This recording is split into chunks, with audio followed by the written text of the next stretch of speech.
কত রাত হয়ে গেছে, আমার স্বামী এখনো বিড়াল নিয়ে আসছে না কেন? শুনেছি বাসর ঘরে বিড়াল না মারলে নাকি সংসারে সুখই আসে না। কিন্তু এভাবে আর কত রাত বসে বসে জেগে থাকবো? বউ, তুমি এত রাত অবধি জেগে আছো কেন বলো তো?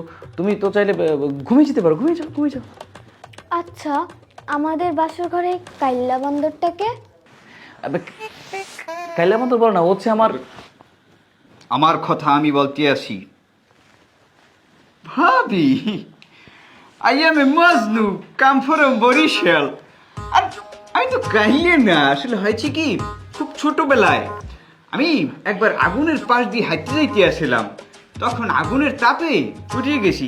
আমি অনেক নাদুস নুদুস এবং ফর্সা ছিলাম ইংরেজদের মতো। আসলে হচ্ছে কি, কড়া শরীর তো নরম, আগুনের তাপে পুড়িয়ে গেছি। ঠিক বলছো। বুঝতে পারছি, বাসর ঘরে তুমি আর তোমার বন্ধু দুজন মিলে বিড়াল মারবে। কোনো সমস্যা নেই, তোমরা দুজন মিলেই বিড়াল মারো। ভাবি, এটা কি হইতেছে? আমলে নিস না, ঘুরাঘেরা তো উল্টাপাল্টা কথা বলে ফেলতেছে, বুঝছস? কি হলো?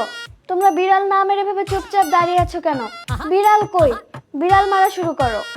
আসলে হয়েছে কি বউ, ওই বিড়াল না সব জায়গায় খুঁজছিলাম, কোথাও বিড়াল পাইনি। বিশ্বাস করো, ওই মজনু আমার লগে গেছিল, তাই না বল? হ্যাঁ, আমরা জোলার মতো বিড়াল খুঁজছি কিন্তু কোথাও পাইনি। এই অন্ধকারের মধ্যে আমরা একেবারে টর্চ লাইট জ্বালাই তারপরে খুঁজছি, কোথাও বিড়াল আমরা পাই নাই।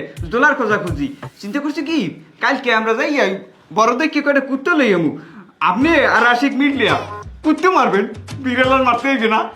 হায় হায়, বাসর ঘরে যদি আমার বর বিড়াল না মারতে পারে, তাহলে তো আমার কপালে কোনোদিন সুখই হবে না।